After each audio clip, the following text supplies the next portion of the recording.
প্রিয় দুজন ছাত্র যারা বরাবরই বিশ্ব জয় করে আসছেন এবং লাল সবুজের পতাকাকে বিশ্বব্যাপী উড্ডীয়ন করছেন, তার মধ্যে একজন হচ্ছেন হাফেজ সোয়ালে আহমদ তাকরিম।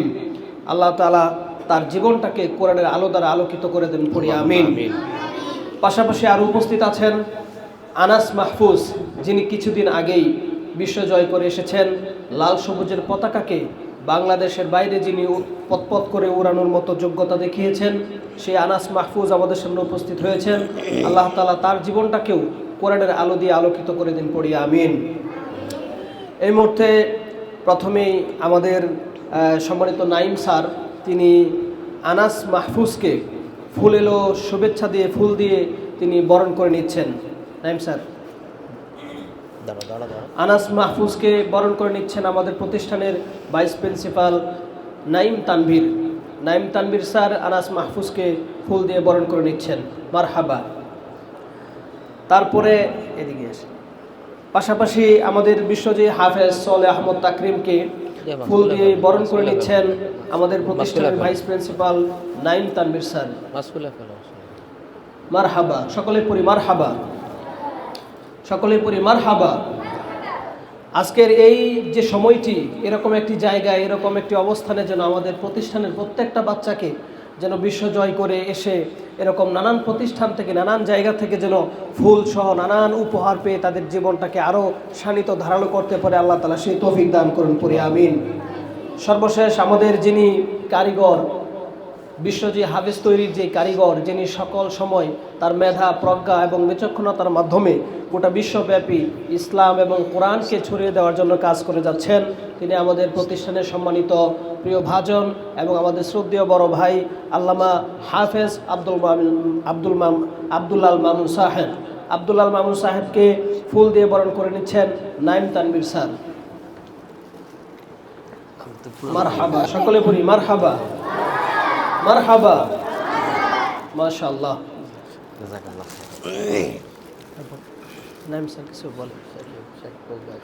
তো এই মুহূর্তে আমি আব্দুল্লাল মামুন সাহেবকে অনুরোধ জানাচ্ছি আমাদের প্রতিষ্ঠানের বাচ্চাদের উদ্দেশ্যে তিনি কিছু নসিহত করবেন, দিক নির্দেশনা দিবেন, কিভাবে পড়ালেখা করলে কোরআনটাকে খুব সহজভাবে সিনার মধ্যে ধারণ করা যায়, কিভাবে পড়ালেখা করলে খুব দ্রুত হাফেজ হওয়া যায় এবং বিশ্বজয়ী হাফেজের তালিকায় নিজেদের নাম অন্তর্ভুক্ত করা যায়, সে বিষয়ে কিছু দিক নির্দেশনা দেওয়ার জন্য আমি আব্দুল্লাল মামুন সাহেবকে বিনীতভাবে অনুরোধ জানাচ্ছি।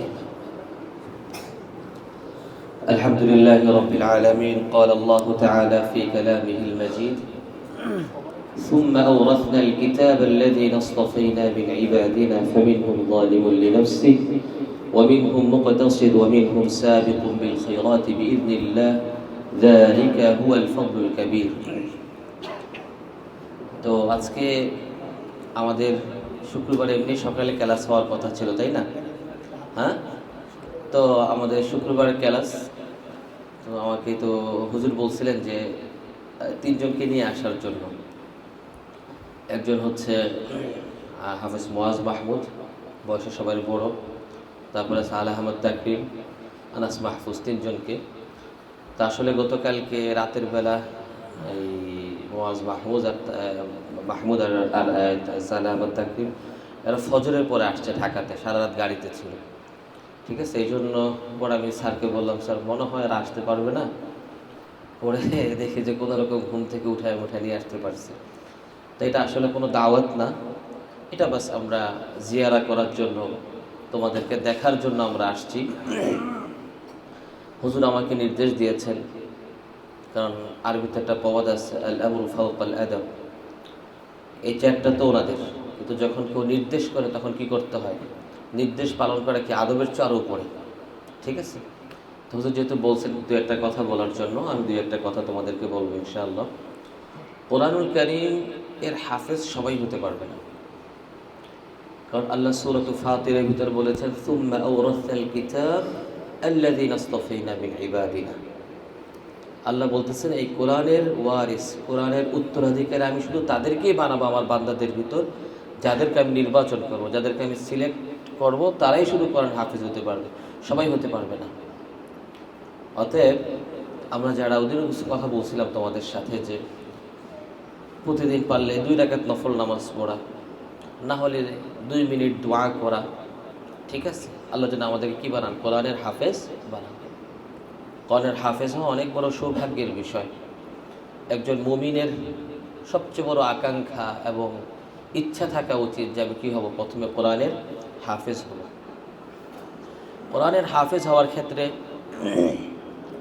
যে জিনিসগুলো মানুষকে সবচেয়ে বেশি বাধা দেয়, তার ভিতর প্রথম যে বিষয়টা হচ্ছে বাসার সাথে সম্পর্ক বেশি থাকা। তো আলহামদুলিল্লাহ আমি যতটুকু জানি যে তোমাদের বাসার সাথে মনের দিক থেকে সম্পর্ক থাকলেও দেখা যায় তোমরা কি এইভাবে বাসায় কম যাও। বাসায় যত কম যাবা হাফেজ তত দ্রুত হবা। ঠিক আছে, বাসায় যত কম হাফেজ তত কি দ্রুত। ডিভাইস থেকে যত দূরে ইয়াদ তত বেশি মজবুত। ডিভাইস বোঝো তো? হ্যাঁ, মোবাইল, গেমস, তারপরে কার্টুন, ডোরিমন, হ্যাঁ আর কত আছে না, তারপরে আর কী কী আছে কার্টুন, তুমি সব তো জানো মুখস্থ তোমাদের। কার্টুন থেকে ডিভাইস থেকে যত দূরে থাকবা ইয়াদ তত বেশি মজবুত হবে। আর বাসা যত কম যাবা তত দ্রুত হাফেজ হবা। তোমাদের পাশে তোমাদের এক ছাত্র ভাই এই হাফেজ সাহেব আহমদ তাকরিম, এরকমও সময় গিয়েছে 1 বছর একবারও বাসায় যায়নি। আজকে তার জীবনের যে সফলতা, আজকে তার জীবনে মানুষ তাকে যতটুকু ভালোবাসে, এটা হচ্ছে ওই কারণে। এটা কি ওই কারণে। 1 বছর বাসায় না যাওয়া খুব বেশি কঠিন কিছু না। যারা বিদেশ থাকে তারা 4 বছরও দেশে আসে না। তাহলে মানুষ যদি দুনিয়ার জন্য যদি কি করতে পারে, 4 বছর দেশের বাইরে থাকতে পারে, একজন মানুষ কোরআনে হাফেজ হবে, তার জন্য কি সে কি 1 বছর কুরবানি করতে পারবে না? অবশ্যই পারবে, যদি চায় পারবে। ওস্তাদরা যেই কথাগুলো বলবে ছাত্র জীবনে এই কথাগুলো বুঝে আসবে না। ওস্তাদরা যেই কথাগুলো বলবে ছাত্র জীবনে এই কথাগুলো বুঝে আসবে না। বোঝো চাই না বোঝো, মানতে হবে, এই হলো কি সবচেয়ে বড় বিষয়। বোঝো আর না বোঝো কি করতে হবে, মানতে হবে। তাহলে 3টা কথা। 1 নম্বর কি বললাম, বাসা থেকে হিফজ পড়া অবস্থায় বাসা থেকে দূরে থাকা, যথাসম্ভব বাসায় না যাওয়া। আর প্রতি ওয়াক্ত নামাজের পরে বাবা মার জন্য কি করা, দোয়া করা। এটা সবচেয়ে বড় বিষয়। তুমি যদি মনে করো 1 বছর তুমি বাসায় যাওনি, 1 বছর পরে তুমি বাবা মাকে গিয়ে সারপ্রাইজ দিলা যে আমি 20 পারা হেফজ করে আসছি, এটা বেশি আনন্দের নাকি মাসে একবার করে বাসায় যাওয়া বেশি আনন্দের বাবা মার জন্য?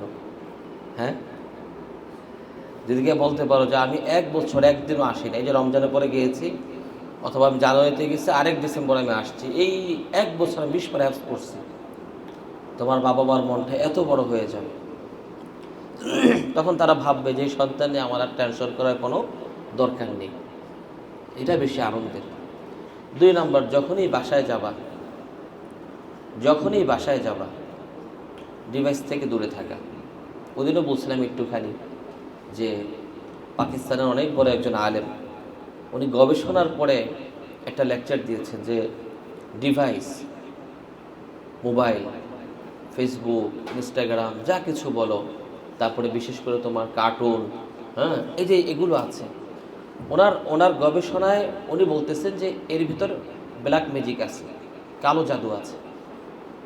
হাসার কথা বলতেছো, ওকে কোলে নিতে চাচ্ছ, তুমি তাকে খেলনা দিচ্ছ, কিন্তু সে থামতেছে না, কিন্তু বাস শুধু একটা কার্টুন চালু করে দেবো, কয় সেকেন্ড লাগবে চালু করতে, যতটুকু, এরপরে কি আর কি হয় না, কান্না হয় না। পাকিস্তানের অনেক বড় একজন আলেম এবং উনি গবেষক, ওনার একটা লেকচার আমি শুনেছি, উনি বলেছে এই প্রত্যেকটা জিনিসের উপর ব্ল্যাক ম্যাজিক আছে।